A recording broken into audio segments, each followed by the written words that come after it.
Big Winner Melay, may mga inamin tungkol sa kanila ni Jason when we return.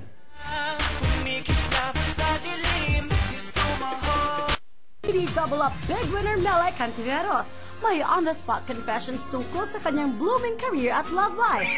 Super sikat na talaga ngayon itong si Melay at lahat love na love siya. And now, in a big entertainment live scoop, Melay bears all. At kasama natin ngayon for the first time, ang big winner ng Pinoy Big Brother Double Up, Melissa. Hi, Melay! Hello. Welcome sa eLive. Dahil nga big winner ka, kakaibang questions ang gagawin natin. May mga magtatanong sa'yo. Eto na sila, mga surprise guest. Chanel! Si Dengue? May mga tanong si Dengue sa'yo. Para sa'yo, ano ang pinakamalaking change na nangyari sa buhay mo since sumali at nanalo ka ng Pinoy Big Brother? Nung nanalo ko sa Pinoy Big Brother, marami na akong friends. Friends, sobrang, hindi ko sila kilala, pero friends. Kilala ka nila, close na close sila sa'yo. Marami akong mga auntie at saka uncle. Tapos, marami din, siyempre meron akong premyo. Nakaka-shock naman. Tama.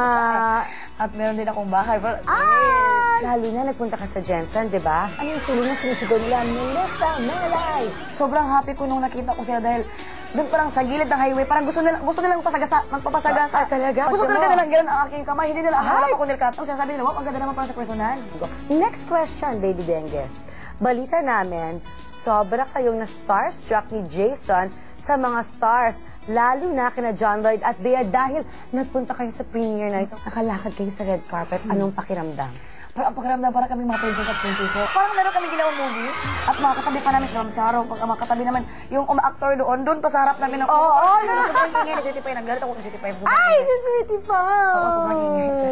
Bakit nagpa-autograph pa daw si Sweetie Pie? Meron daw siyang notebook. Yung mga lahat ng artista na makikita niya, gusto ko na siguro magpa-autograph sa'yo. Para pa sa notebook nun. Ngayon lang kami nagka-notebook. Kay John Lloyd at kay Bea, ano naging reaction niyo nung nakita niyo sila? Sobrang nagandahan at magapuhan. Isipin mo na... Saka si Bea, di ba talagang refined?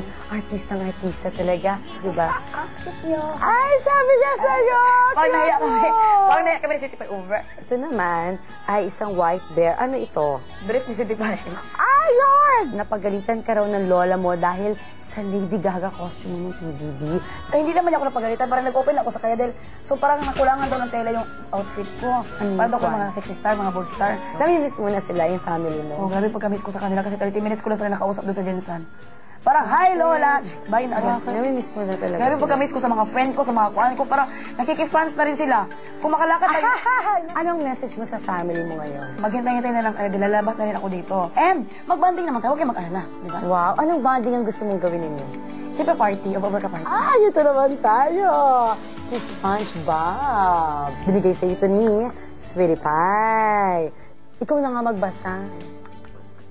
Kayo na ba talaga officially ni Jason? Char! Bakit ka natatanong? Ikaw talaga? Oo naman, kami talaga officially. Bakit pakipagkita ka kay Roy? Pinalo ka ni Roy. Kinausap niya na ako kasi parang gusto niya makipagbanding. Pero may girlfriend na siya? Oh, may girlfriend naman siya, Mary Ann. Wow, bakit parang yung pagsabi mo ng Mary Ann may konting... Hindi kasi yung Mary Ann na yun pinag-awayan namin noon. Hindi ka naman nagsiselos kay Mary Ann. Hindi na ako nagselos. Bakit naman ako magselos? Kasi parang wala na kami. So, correct ka dyan. Kay Mary Ann hindi ka nagsiselos. Pero kay Jason, selosa ka. kasi na-shock ako doon paglabas ko. Parang gano'n, I love you! Dito pala sa pag-awa. Parang na-stress ako. Na-stress ka! Pero parang ako, halik-halik, mamahalik-halik. So, parang normal naman siguro pag mag-selos eh. Pero pag ngayon, hindi naman ako selos. Over! So, okay lang yun? May pumunta sa kanya, may iwakap sa kanya? Oo, okay lang. Basta fans. Basta? Basta fans. Pero paano kung ex ni Jason, dati, kunwari, tiga Mindoro? Baka fans na rin siya. So, okay na rin. Hindi natatapos ang issue na ginagamit ka lang daw ni Jason. Sa tingin mo ba, talagang mahal ka niya? Oo naman talaga. Yun ang parang pinakasasakit ang dibdib ko dyan sa loob din. Siguro Nakilala? kung kilala nyo lang talaga si Sweetie Pie. Hindi naman talaga siya. Ganun, bakit naman ganun talaga ang mga tao magsalita? Wala pang kialam talaga si Sweetie Pie sa mga tao. Dahil kami talaga nag-iibigan. Yung totoo. Lawyer ka ba ni Sweetie Pie? Siyempre, ipagtatagol mo rin kasi ikaw naman yung nakaramdam ng love, kunwari niya. Ito si Sweetie Pie. Anong gusto mong sabihin sa kanya? Huwag tayong mag-apekto. Tayo naman dalawa ang nag-iibigan. Grupo lang naman yan, ako ba? And always pray naman tayo, okay? Next up, more exciting on-the-spot revelations dahil si Melay walang aatrasang tanong. Ano ang meron ka na wala si Pokey? Willing ka ba mag-post ng sexy sa isang men's magazine? At ang kanyang biggest on-the-spot admission. Ay! Nagsigaw kay Nino! naman si Melay on the spot sa ilang nakakalokang questions. Galing kay Rika ito. Okay, anong tanong ni Rika? Ay! Naku, ito. Naku, ano na sasabihin ni Lola? Willing ka ba mag-post ng sexy sa isang men's magazine? Kunwari kukunin ka ng Maxim, ng FHM, ganyan. Willing ako. Siyempre kung may pera, China. Uy, walang bayad yung mga ganon. Ay, wala pa lang bayad yung mga ganon. Di, wag na lang ako mag-post. Siguro, patay siguro kay Lola. Pero hindi naman yung tumitingin ng mga men's magazine si Lola. Siguro, Kailan? chocks na lang siguro. Pwede lang yon. Pero si City Pie, ayaw niya. Sige, ayaw ko na lang. Over. Bakit? Sobrang mong sexy. Ay, sobrang ko pagka-sexy. So, paano na yan? Gagawa ka. Go tayo sa sexy. Sige, go na lang ako sa sexy. Magpantil ako niya. Nakatakot naman niya. Sana may bra, China.